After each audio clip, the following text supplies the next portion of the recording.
Nosotros somos el equipo 5, el cual está conformado por Ángel Juan Ponce, Héctor Copto Ramírez, José Alberto Cruz Gallegos, Brian Raúl Vázquez Nesme y su servidora María Fernanda Lázares Mata. Y les vamos a hablar sobre los temas de la unidad 5 de sistemas operativos. Hola, 5.1 Conceptos. Concepto.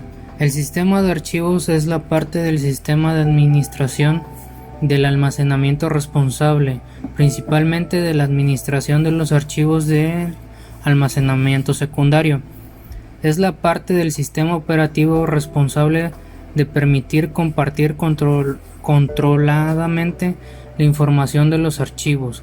El sistema de archivos es un método para el almacenamiento y organización de archivos en una computadora y es de los datos que estos contienen para hacer más fácil la tarea de encontrarlos y accederlos. Los sistemas de archivos son usados en dispositivos de almacenamiento como discos duros y CD-ROM e involucran el mantenimiento de la consola física de los archivos.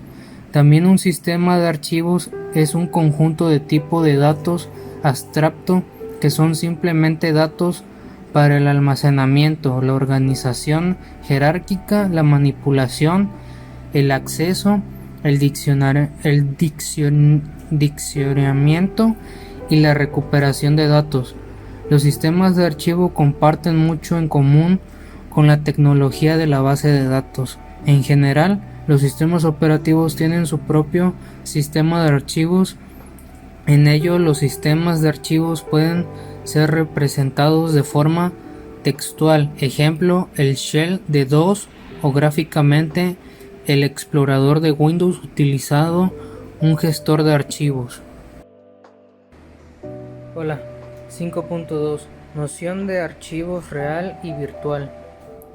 Archivo real es un objeto que contiene programas, datos o cualquier otro elemento. Un archivo se muestra de manera real en la información del espacio que ocupa en un disco duro o sistema de almacenamiento, en otras palabras, su tamaño en bytes. Archivo virtual es un archivo de uso temporal que es utilizado por los procesos del sistema mientras se están ejecutando dichos procesos. Estos archivos se crean durante la ejecución de un sistema y los utilizan para el almacenamiento de información, intercambio y organización mientras se ejecuta el sistema. Su tamaño es muy variable y terminan al detener la ejecución del sistema. Muchos de ellos son borrados, por ejemplo, los archivos .tmp. Se le conoce como archivo virtual a aquel que contiene los datos generados por el usuario. Yo les voy a hablar sobre el punto 5.3, componentes de un sistema de archivos. Los conforman todas aquellas rutinas encargadas de administrar todos los aspectos relacionados con el manejo de archivos. En general, un sistema de archivos está compuesto por el método de acceso. Se ocupan de la manera en que se tendrá acceso a la información almacenada en el archivo. Dentro de este está el secuencial. Este método de acceso es el más común. Por ejemplo, los editores y compiladores suelen acceder a los archivos de esta forma. Tenemos también el directo. Este método se basa en un modelo de archivos que se corresponde con los dispositivos de disco, ya que los discos permiten el acceso aleatorio a cualquier bloque de un archivo. Y también tenemos el indexado. Este método implica generalmente la construcción de un índice para el archivo. El índice, como los índices de la parte posterior de un libro, contiene punteros a los distintos bloques. Administración de archivos. Se ocupa de ofrecer los mecanismos para almacenar, compartir y asegurar archivos, así como para hacer referencia a ellos. Los atributos en archivos varían de un sistema operativo a otro, pero típicamente son los siguientes. Nombre. El nombre de archivo simbólico es la única información que se mantiene en un formato legible por parte de las personas. Identificador. Etiqueta que usualmente es un número. Identifica el archivo dentro del sistema de archivo. Se trata de la versión no legible por las personas del nombre del archivo. Tipo. Esta información es necesaria para los sistemas que soportan diferentes tipos de archivos. Ubicación. Esta información es un puntero a un dispositivo y a la ubicación del archivo dentro de dicho dispositivo. Tamaño. Este atributo expresa el tamaño actual del archivo y posiblemente el tamaño máximo permitido. Protección. Información de control de acceso que determina quién puede leer el archivo, escribir en el archivo, ejecutarlo, etc. Y por último, fecha, hora e identificación del usuario. Esta información puede mantenerse para los sucesos de creación, de última modificación y de último uso del archivo. El sistema operativo es responsable de las siguientes actividades respecto a la administración de archivos. Número 1. Creación de archivos y borrado. Número 2. Creación de directorios y borrado. Número 3. Soporte de primitivas de manipulación de archivos y directorios. Número 4. Mapeo de archivos en memoria secundaria. Y por último, número 5. Respaldo de archivos en un medio de almacenamiento estable. Administración de almacenamiento secundario. Se ocupa de asignar espacio para los archivos en los dispositivos de almacenamiento secundario. Sus características son: número 1. La capacidad de almacenamiento es grande. Número 2. Tiene altas velocidades de transferencia de información. Número 3. Tiene el mismo formato de almacenamiento que en la memoria principal. Y por último, siempre es independiente del CPU y de la memoria primaria. Debido a esto, los dispositivos de almacenamiento secundario también son conocidos como dispositivos de almacenamiento externo. Y por último, tenemos los mecanismos de integridad, que se ocupan de garantizar que no se corrompa la información de un archivo de tal manera que solo la información que debe estar en él se encuentra ahí. Dentro de este están los mecanismos de organización lógica, que contienen las diferentes rutinas y comandos a través de los cuales el usuario podrá estructurar sus archivos virtuales. También está el directorio de identificadores, que convierte los identificadores simbólicos de los archivos en identificadores internos, los cuales apuntarán a su descriptor o a una estructura que permite encontrar el archivo. También están los sistemas teóricos de archivos, que su objetivo es el de activar y desactivar a través de las rutinas de abrir y cerrar archivos y verifica el modo de acceso. De igual manera está el mecanismo de organización física, que traslada las direcciones lógicas en direcciones físicas correspondientes a las estructuras de memoria secundaria y los buffers en memoria principal necesarios para la transferencia de datos. También está el mecanismo de entrada-salida, que por cada petición de acceso al archivo real, este mecanismo genera la secuencia de operaciones elementales de entrada y salida que se necesita. Y por último está la planificación de entrada-salida. En este nivel es donde se tiene el número de peticiones pendientes, así como de las que se están realizando, y lleva el control y asignación de tiempo de CPU a las diferentes peticiones de entrada-salida. Hola, ¿qué tal? Mi nombre es Héctor y yo les explicaré el punto 5.4, organización lógica y física. Empecemos con la introducción. La administración de archivos se refiere a las diferentes maneras en las que se puede ser organizada la información de los archivos, así como las diferentes maneras en las que ésta puede ser accesada. Dado que hay dos niveles de visión de archivo físico y lógico, se puede hablar también de dos aspectos de organización de archivos, los lógicos y los físicos. El sistema de archivos está relacionado especialmente con la administración del espacio al de almacenamiento secundario, fundamentalmente con el almacenamiento de disco. Una forma de organización de un sistema de archivo puede ser la siguiente. Se utiliza una raíz para indicar en qué parte del disco comienza el directorio raíz. La otra forma es que el directorio raíz apunta a los directorios de usuario. Otra de las formas es que un directorio usuario contiene una entrada para cada uno de los archivos de usuario. Y por último es que cada entrada de archivo apunta al lugar del disco donde está almacenado el archivo referenciado. Esta forma de organización se muestra como la podemos ver aquí. Los nombres de estos archivos solo necesitan ser únicos dentro de un directorio de usuario dado.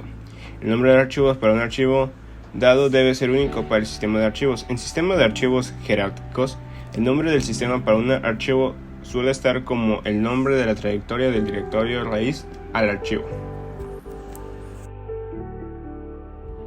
La organización lógica. La mayoría de las computadoras organizan los archivos en jerarquías llamadas carpetas, directorios o catálogos. El concepto es el mismo, independientemente de la terminología usada.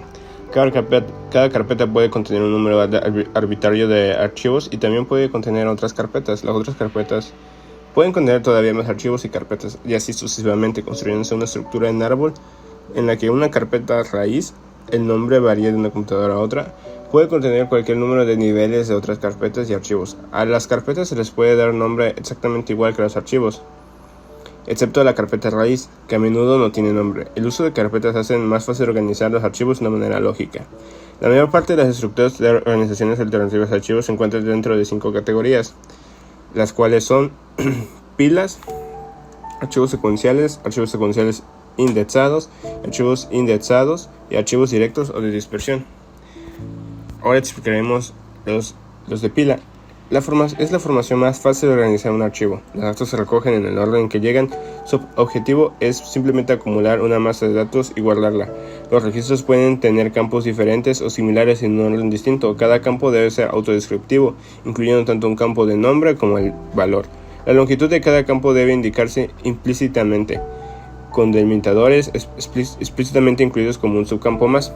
El acceso a los registros se hace por búsquedas exhaustivas y son fáciles de actualizar. Si se requiere encontrar un registro que contiene un campo particular y un valor determinado, es necesario examinar cada registro de la pila hasta encontrar el registro deseado. Si se quiere encontrar todos los registros que se contienen un campo particular o que tienen un valor determinado para ese campo, debe buscarse el archivo entero. Se aplica cuando los datos se recogen o almacenan antes de ser procesados, o cuando no son fáciles de organizar. Esta clase de archivo aprovecha bien el espacio cuando los datos almacenados varían en tamaño y estructura. Fuera de estos usos limitados, este tipo de archivos no se adapta a la mayoría de las aplicaciones. Ahora bien, pasemos a los que son los archivos secuenciales. Es la forma más común de estructura de archivos. Se emplea un formato fijo para los registros, son de la misma longitud y se consta del mismo número de campos de tamaño fijo con un orden determinado. Se necesita almacenar los valores de cada campo, el nombre del campo y la longitud de cada uno de sus atributos de la estructura del archivo. Cada archivo tiene un campo clave que lo identifica. Generalmente es el primero de cada registro. Los registros se almacenan en secuencia por la clave. Se utiliza normalmente en aplicaciones de procesos por los lotes, ya que es la única organización de archivos que se puede guardar tanto en cintas como en discos. Para aplicaciones interactivas que incluyen peticiones o actualizaciones de registros individuales, los archivos secuenciales no son óptimos. El acceso requiere una búsqueda secuencial de correspondencias con la clave si el archivo entero o gran parte de él pueden traerse a la memoria principal de una sola vez. Se podrá aplicar técnicas de búsqueda más eficientes. Al acceder a un registro de un archivo secuencial grande, se produce un procesamiento extra y un retardo considerable. La organización física del archivo en una cinta o disco corresponde exactamente con la organización lógica del archivo. Por lo tanto, el procedimiento habitual es ubicar los nuevos registros en un archivo de pila separado. Es llamado archivo de registro o archivo de transacciones. Una alternativa es organizar físicamente el archivo secuencial como una lista enlazada. En cada bloque físico se almacena uno o más registros y cada bloque del disco contiene un número puntero al bloque siguiente. La inserción de un nuevo registro implica la manipulación del puntero, pero no requiere que el nuevo registro ocupe una posición particular en el bloque físico. Ahora hablemos de los secuenciales indexados. Estos se organizan en una secuencia basada en un campo clave, presentando dos características: un índice del archivo para soportar los accesos aleatorios y un archivo de desbordamiento. El índice proporciona una capacidad de búsqueda para llegar rápidamente al registro deseado y el archivo de desbordamiento es similar al archivo de registro, usado en un archivo secuencial, pero está integrado de forma que los archivos de desbordamiento se ubiquen siguiendo un puntero desde su registro predecesor. La estructura más simple tiene como índice un archivo secuencial simple y cada registro del archivo índice tiene dos campos: un campo clave al igual del archivo principal y un puntero al archivo principal. Para encontrar un campo específico, se busca en el índice hasta encontrar el valor mayor de la clave, que es igualable o precede al valor deseado de la clave. La búsqueda continua en el archivo principal a partir de la posición que se indique el puntero. Cada registro del archivo principal tiene un campo adicional que es un puntero al archivo del desbordamiento. Cuando se inserta un nuevo registro del archivo, también se añade el archivo de desbordamiento. El registro del archivo principal que precede inmediatamente al nuevo registro, según la secuencia lógica, se actualiza con un puntero de registro nuevo en el archivo del desbordamiento. Si el registro inmediatamente anterior está también en el archivo de desbordamiento, se actualizará el puntero en el registro. Para procesar secuencialmente un archivo completo, los registros del archivo principal se procesarán en consecuencia hasta encontrar un puntero al archivo de desbordamiento. El acceso continúa en el archivo hasta que se encuentra un puntero nulo. Entonces renueva el acceso donde se abandonó el archivo principal. Archivos indexados. A estos los registros se accede solo a través de sus índices. No hay restricción en la ubicación de los registros. Al menos un índice contiene un puntero a cada registro y puede emplearse archivos de longitud variable. Se suele utilizar dos tipos de índice: uno exhaustivo, que contiene una entrada para cada registro del archivo principal y se organiza como un archivo secuencial para facilitar la búsqueda del otro índice. El otro índice es parcial, que contiene entrada a los registros donde esté el campo de interés. Con registro a la longitud variable, algunos registros no contendrán todos los campos, y cuando se añade un registro al archivo principal, todos los archivos índices deben actualizarse. Y finalmente tenemos los archivos directos o de dispersión, que estos explotan la capacidad de los discos para acceder directamente a cualquier bloque o de dirección conocida. Se requiere un campo clave en cada registro. Los archivos directos son muy usados donde se necesita un acceso muy rápido, donde se usan registros de longitud fija y donde siempre se accede a los registros de una vez.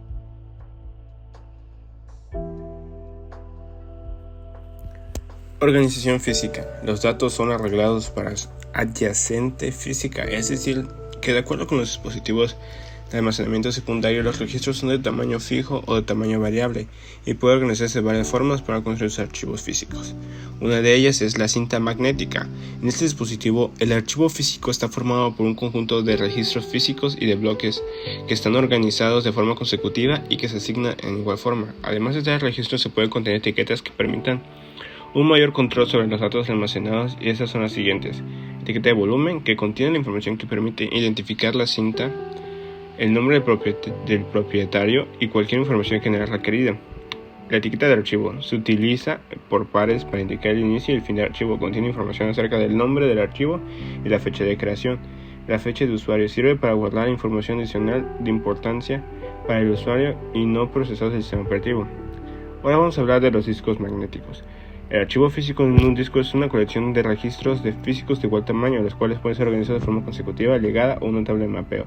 En la organización contigua, el archivo utiliza registros físicos contiguos, siguiendo la secuencial normal de las direcciones. La organización encadenada consiste en un conjunto de bloques, cada uno de los cuales tiene un campo destinado para indicar la dirección del siguiente registro, o sea, por lo que se ha llamado enlaces de liga. Otra forma de organización es la de la tabla de mapeo, que consiste en una tabla de apuntadores a los registros físicos que forman el archivo. La organización física de un archivo en el almacenamiento secundario depende de la estrategia de agrupación y de la estrategia de asignación de archivos. Para elegir una organización de archivos se debe tener en cuenta ciertos criterios. Es que si un archivo va a procesar solamente por lotes, accediendo cada vez a los registros, entonces el acceso rápido para recuperación de un único registro es una preocupación mínima. Un archivo almacenado de CD-ROM nunca será actualizado por la facilidad de actualización, no se considera. Para la economía de almacenamiento debería existir una mínima redundancia de los datos. Esta redundancia es por el medio fundamental para incrementar la velocidad de acceso de todos los datos.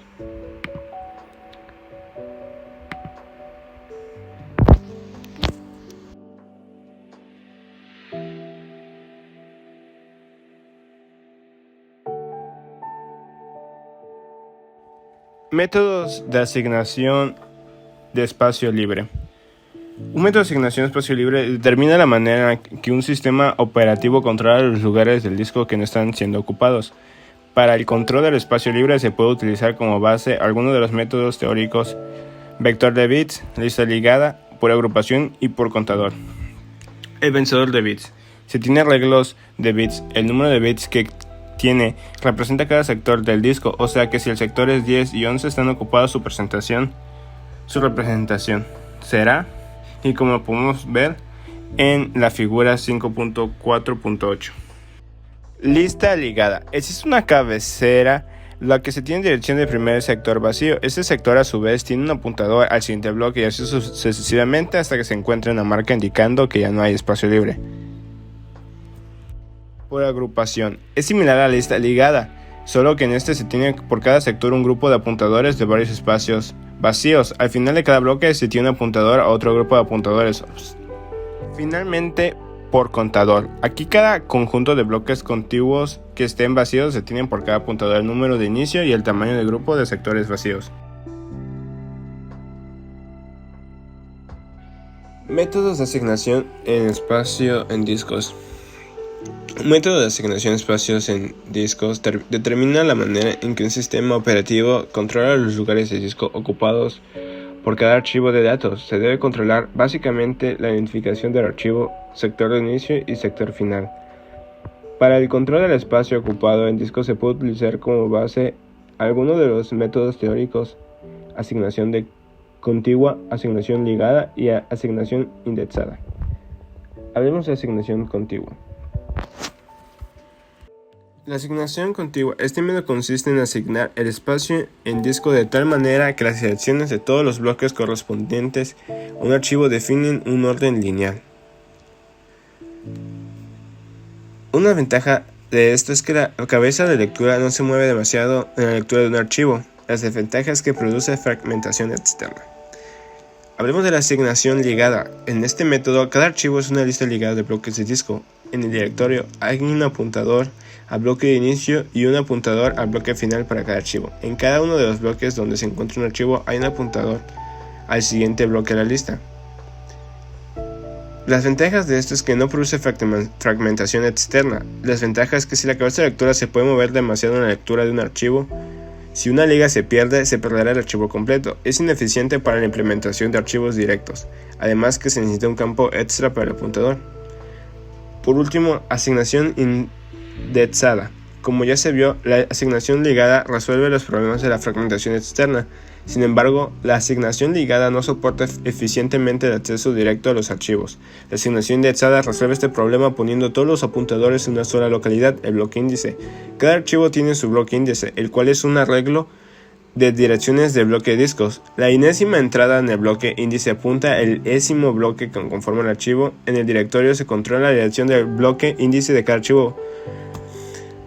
Las ventajas de este es que no produce fragmentación externa, eficiente para la implementación de archivos directos. Desventajas: existe desperdicio cuando hay archivos muy chicos y cuando hay desbordamiento del bloque índice. Solución: creación de un esquema ligado al último bloque índice que apunta a otro índice. Ahora les voy a hablar sobre el punto 5.5, mecanismos de acceso a los archivos. Existen varios mecanismos para acceder a los archivos. Como primer punto tenemos los directorios. Generalmente son utilizados por los sistemas operativos para llevar un registro de los archivos. En muchos sistemas son a su vez también archivos. Sistemas jerárquicos de directorios. El directorio contiene un conjunto de datos por cada archivo referenciado. Una posibilidad es que el directorio contenga por cada archivo referenciado el nombre, sus atributos y las direcciones en disco donde se almacenan los datos. Otra posibilidad es que cada entrada del directorio contenga el nombre del archivo y un apuntador a otra estructura de datos donde se encuentran los atributos y las direcciones en disco. Al abrir un archivo, el sistema operativo 1. Busca en su directorio el nombre del archivo. 2. Extrae los atributos y direcciones en disco. 3. Graba esta información en una tabla de memoria real. Y 4. Todas las referencias subsecuentes al archivo utilizarán la información de la memoria principal. El número y organización de directorios varía de sistema en sistema. Primero tenemos el directorio único, en el que el sistema tiene un solo directorio con todos los archivos de todos los usuarios. Tenemos el directorio por usuario, donde el sistema habilita un directorio por cada usuario. Y por último tenemos un árbol de directorios por usuario, donde el sistema permite que cada usuario tenga tantos directorios como necesite, respetando una jerarquía general. Ahora les voy a hablar sobre los descriptores de archivos.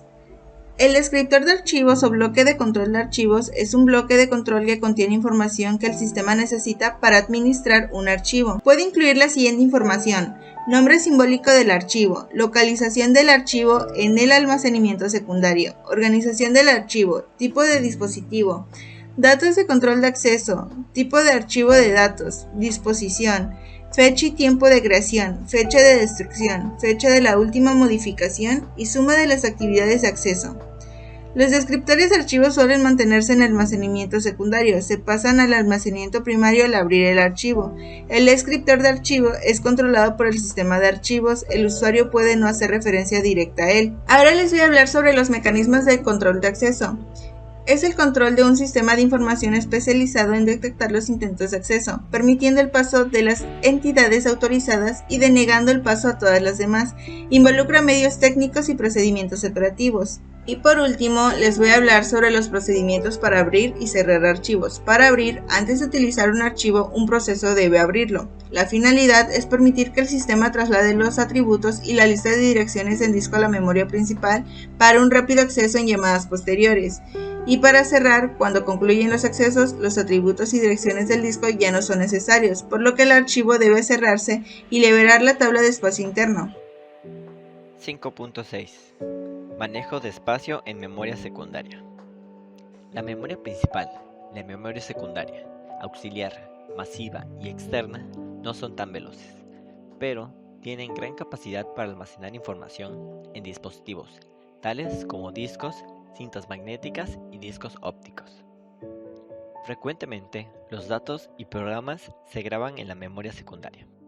De esta forma, cuando se ejecuta varias veces un programa o se utilicen repetidamente unos datos, no es necesario darlos de nuevo a través del dispositivo de entrada. El sistema operativo o sistema de gestión de archivos es el encargado de la asignación de bloques a archivos.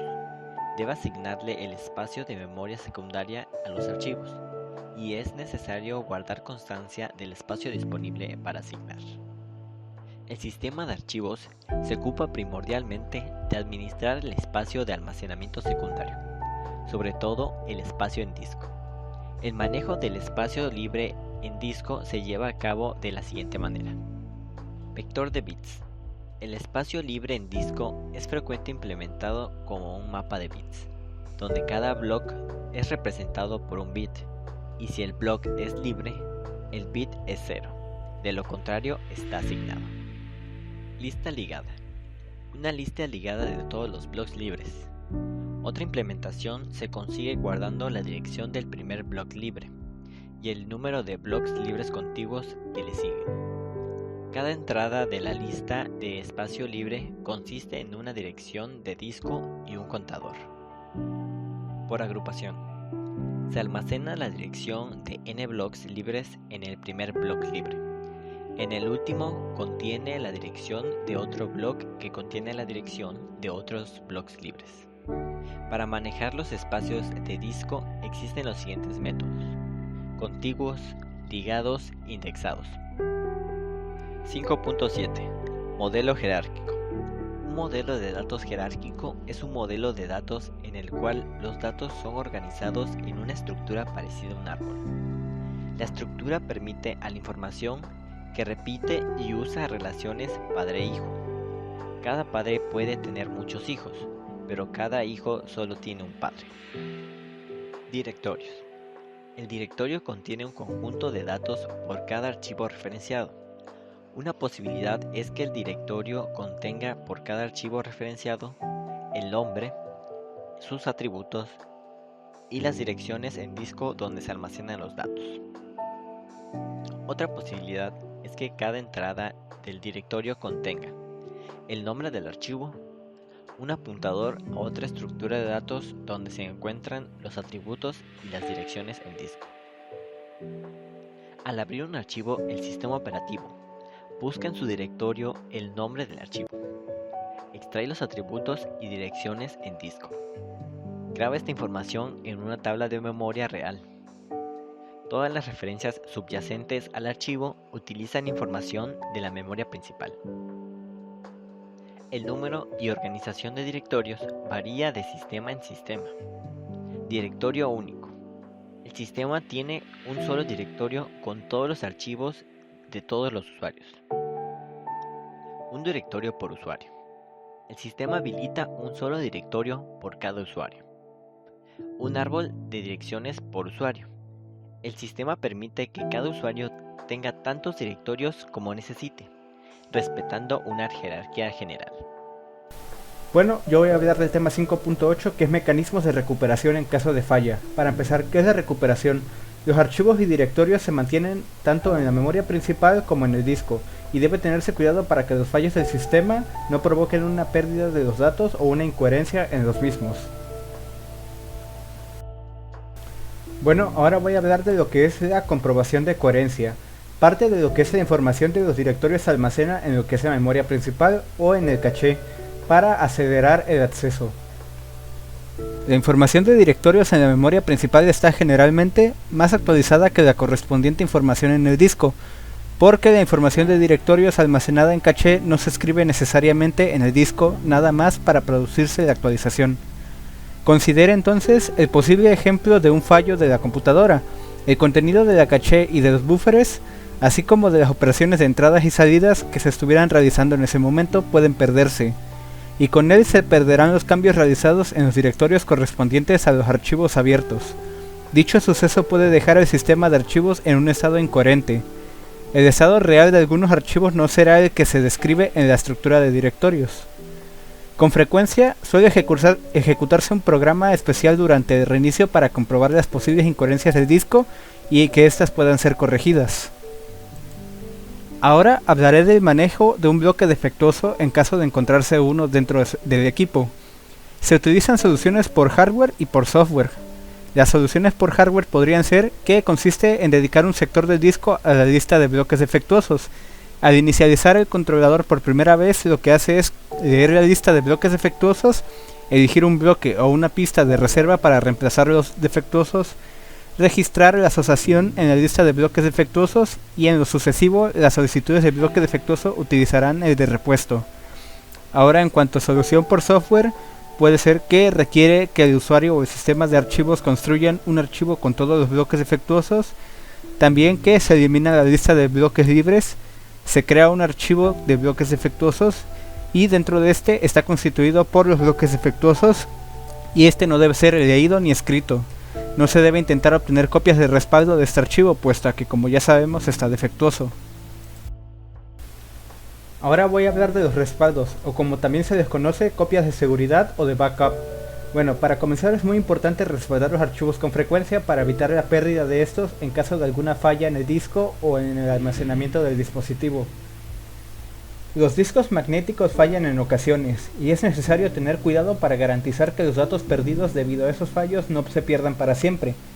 Con este fin pueden utilizarse programas del sistema para realizar una copia de seguridad de los datos del disco en otro dispositivo de almacenamiento o en lo que viene siendo una nube personal, como por ejemplo un disquete, una cinta magnética, un disco óptico, incluso otro disco duro o también lo que es un servidor.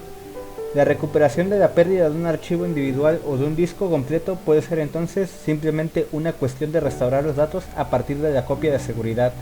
Los respaldos pueden consistir en efectuar copias completas del contenido de los discos, ya sea discos flexibles o discos rígidos.